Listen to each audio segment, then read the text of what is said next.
menjelang akhir zaman, dunia ini memang sudah tidak lagi dalam keadaan baik-baik saja. Karena itu kami sebagai hamba Tuhan selalu ingin mengingatkan kita agar jangan kita terlalu terlena dengan perkara-perkara dunia. Sekali lagi saya ulangi, sebagai warga gereja, sebagai orang pilihan Tuhan, kita diingatkan Tuhan, diminta oleh Tuhan, jangan terlena lagi dengan perkara-perkara dunia. Karena dunia ini sedang menuju kepada kehancurannya. Tetapi Alkitab mengatakan orang-orang yang berlindung pada Tuhan, orang-orang itu akan diselamatkan. Katakan amin. Haleluya. Jadi hari ini saya ingin membagikan 3 ayat kepada kita di dalam 2 Tesalonika ayat yang ke-13, ayat 14 dan ayat 15 dengan judul perikopnya dipilih untuk diselamatkan. Jadi kalau saudara yang hadir ibadah pagi ini, berarti saudara adalah orang-orang yang sedang dipilih oleh Tuhan untuk diselamatkan. Katakan amin. Ya. Dengan kita memberi diri hidup dituntut oleh Tuhan dan firman Tuhan, berarti kita sedang mengkondisikan diri kita sebagai orang pilihan Tuhan dengan satu tujuan, yaitu untuk keselamatan kita. 2 Tesalonika pasal 2 ayat 13 sampai dengan ayat 15 kita baca bersama-sama. 2, 3. Akan tetapi kami harus selalu mengucap syukur kepada Allah karena kamu, saudara-saudara yang dikasihi Tuhan. Sebab Allah dari mulanya telah memilih kamu untuk diselamatkan dalam roh yang menguduskan kamu dan dalam kebenaran yang kamu percayai. Untuk itulah Ia telah memanggil kamu oleh Injil yang kami beritakan, sehingga kamu boleh memperoleh kemuliaan Yesus Kristus Tuhan kita. Sebab itu, berdirilah teguh dan berpeganglah pada ajaran-ajaran yang kamu terima dari kami, baik secara lisan maupun secara tertulis. Cukup sampai di situ. Perhatikan baik-baik sebelum kita masuk dalam kategori orang yang sudah dipilih oleh Tuhan untuk diselamatkan melalui karya Roh Kudus yang terus menguduskan kita, menuntun kita untuk kita hidup dalam kebenaran. Dalam kebenaran ada 2 pengertian. Dalam kebenaran yang beriman kepada kebenaran, sang kebenaran yaitu Yesus Kristus itu sendiri, dan kebenaran yang kedua adalah firman yang diucapkan oleh Yesus, ajaran yang diajarkan oleh Yesus kepada kita untuk menjadi tuntunan yang harus kita percayai, yang harus kita pegang, yang harus kita lakukan dalam kehidupan kita sehari-hari. Perhatikan, sebelum kita masuk dalam kategori orang yang sudah dipilih oleh Tuhan untuk diselamatkan oleh Tuhan, tapi ayat 14 mengatakan di sana, ya, yaitu kita harus meresponi panggilan Injil. Di sana awal mulanya, saudara. Ya, jadi kalau saya bacakan dari ayat yang ke-13 tadi, yang berbunyi demikian, sebab Allah dari mulanya telah memilih kamu untuk diselamatkan dalam roh yang menguduskan kamu dan dalam kebenaran yang kamu percayai. Untuk itu Ia telah memanggil kamu. Ya, jadi Injil diberitakan, firman Tuhan disampaikan, kesaksian-kesaksian hidup orang Kristen diperlihatkan kepada dunia dengan tujuan untuk memanggil, mengajak orang-orang, yuk kita datang kepada Tuhan, yuk kita cari Tuhan, yuk ayo kita berbalik kepada Tuhan, yuk. Ya. Itu ajakan kita kepada orang-orang yang di luar Tuhan, saudara. Nah, dan jika orang tersebut atau kita, saya dan saudara, menerima panggilan Injil, maka kita sudah masuk ke dalam kategori orang yang sudah dipilih oleh Tuhan untuk diselamatkan.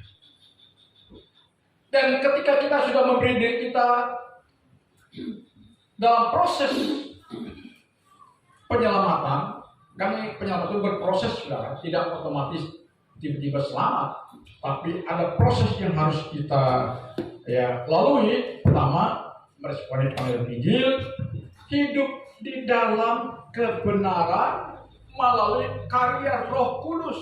Coba bayangkan, kalau kita baca di dalam surat-surat Paulus yang lainnya, kejahatan akhir zaman ini sudah semakin masif. Ya, kalau istilah politiknya TSM, terstruktur, masif, dan sistematik. Ya. Kejahatan dirancang sedemikian rupa. Tetapi kenapa dunia masih saja bisa bertahan? Ya, sekalipun ada pergolakan-pergolakan di beberapa benua. Kenapa kejahatan belum terlalu signifikan terjadi? Alkitab mengatakan karena ada kuasa yang menahan. Dan manakala kuasa yang menahan itu sudah diangkat dari bumi, maka kejahatan itu akan merajalela, menguasai bumi. Nah, jadi kuasa yang menahan itu ada banyak teolog menafsirkan itu adalah Roh Kudus. Makanya dalam ayat yang ke-13 tadi mengatakan bahwa Allah dari mulanya telah memilih kamu untuk diselamatkan dalam Roh yang menguduskan. Karena itu orang Kristen kalau tidak ada karya Roh Kudus dalam dirinya, orang Kristen itu hanya sebatas label agama saja. Agama saja. Kristen agama saja. Label kita orang yang beragama Kristen, tapi tidak ada karya Roh Kudus dalam diri kita. Kalau tidak ada karya Roh Kudus di dalam hidup kita, maka tidak akan ada perubahan sebagaimana yang Tuhan inginkan ada pada diri kita. Hati-hati saudara-saudara. Ya, karena gereja akhir zaman sudah banyak disusupi oleh kuasa-kuasa lain. Kan banyak orang menafsirkan kalau Roh Kudus itu bekerja dalam setiap KKR, dalam setiap ibadah, ketika pendeta begini dengan kayak gitu, orang pada tumpang menggelepar-gelepar sudah. Saya sudah bukan berarti tidak setuju hal ini. Tetapi karya Roh Kudus yang ada pada diri kita sejatinya adalah ada dalam Galatia pasal 5 ayat 22 dan seterusnya. Itu karya Roh Kudus, saudara-saudara. Jadi kalau orang sudah ada dalam karya Roh Kudus menguasai hidupnya, maka buah-buah Roh itu ada berapa? Ya, ada sukacita, ada damai sejahtera, ada kelemah lembutan. Amin. Ya. Kalau kita mengatakan kita penuh dengan Roh Kudus, tapi di pihak lain kita masih dendam, masih benci, masih suka fitnah, masih suka gosip yang macam-macam, berarti bukan Roh Kudus ada pada diri kita. Roh kegelapan, roh perusak. Ya. Karena kalau Roh Kudus ada pada diri kita, kita tidak akan menjadi perusak. Baik melalui perkataan kita, melalui tingkah laku kita. Jadi Bapak Ibu Saudara yang dikasihi Tuhan, hari ini kami sebagai hamba Tuhan sekali lagi mengingatkan kita, mari dalam kita menjalani hidup di akhir zaman ini, marilah kita memberi diri kita untuk terus dipimpin dan dikuasai oleh Roh yang menguduskan kita melalui kebenaran yang kita percayai. Ketidakberdayaan kita untuk melakukan firman Tuhan karena kita tidak memiliki kuasa pemberdayaan, yaitu Roh Kudus tidak ada pada diri kita. Ya, ini yang harus kita benar-benar pahami. Ya, jadi keselamatannya sesungguhnya adalah manakala Roh Kudus itu terus berkarya, menuntun kita, mendidik kita, sehingga kita mampu hidup dalam kebenaran, sesuai dengan kebenaran yang firman Tuhan sampaikan lewat hamba-hamba Tuhan, yang kita percayai, yang kita patuhi, yang kita taati dalam kehidupan kita sehari-hari. Dan yang terakhir, manakala kita sudah hidup di dalam kebenaran, berpegang kepada firman Tuhan yang sudah kita terima, baik melalui Alkitab yang kita baca, firman Tuhan yang kita dengar melalui khotbah hamba Tuhan, maka yang terakhir kita harus berpegang kepada komitmen kita. Perhatikan ayat 15. Sebab itu berdirilah teguh dan berpeganglah pada ajaran-ajaran yang kamu terima dari kami, baik secara lisan maupun secara tertulis. Ya. Jadi kita diminta oleh Tuhan hari ini untuk berpegang, berdiri teguh, artinya tetap kuat dalam komitmen kita untuk terus, pertama, mengikut Yesus, keputusanku, ku tak ingkar. Ya. Lalu yang kedua, firman-Mu pelita bagi kakiku, terang bagi jalanku. Ya, setelah kita menyatakan mengikut Yesus, keputusanku, harus disertai dengan kebersihan kita hidup dalam ketaatan penuh kepada firman Tuhan. Sebab kalau firman Tuhan kita patuhi, kita taati, kita lakukan dalam kehidupan kita sehari-hari, saat itulah hidup kita sedang ada dalam kekudusan yang sesungguhnya, sehingga kita sentiasa ada di dalam perkenanan Tuhan.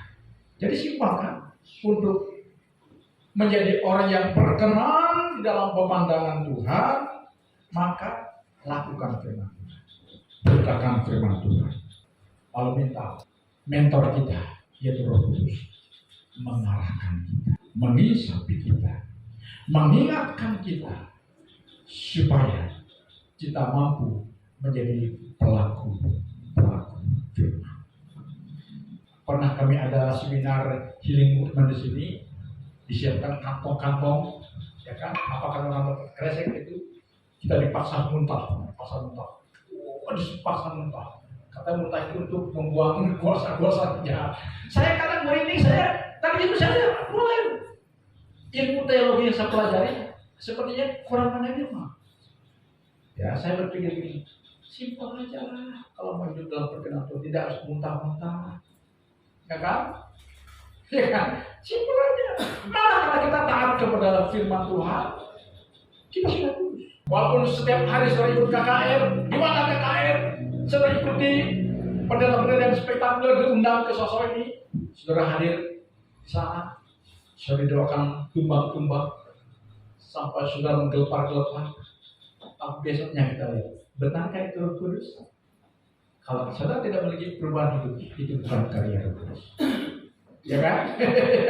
Itu bukan karya Roh Kudus. Karya Roh Kudus yang sesungguhnya adalah kita berubah. Amin.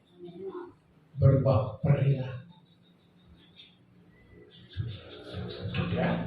Dan kita sekarang sedang diproses menuju ke sana. Sedang dalam proses penyempurnaan diri. Amin.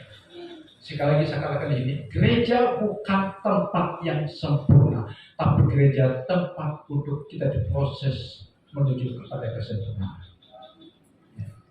Dan baik, gereja, ada tempat untuk kita mengalami proses menuju kepada kesempurnaan. Karena kita memang belum sempurna, tetapi kita sedang diproses menuju kepada kesempurnaan dengan kebersihan kita hidup di dalam kebenaran yang kita percayai, yang kita taati, yang kita lakukan setiap hari. Ya kan? Haleluya, haleluya.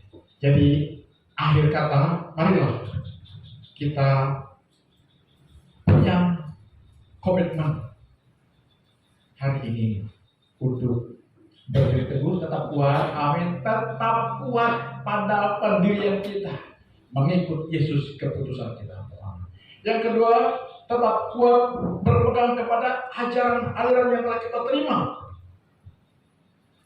yaitu firman Tuhan, dan kebersihan kita melakukan firman Tuhan.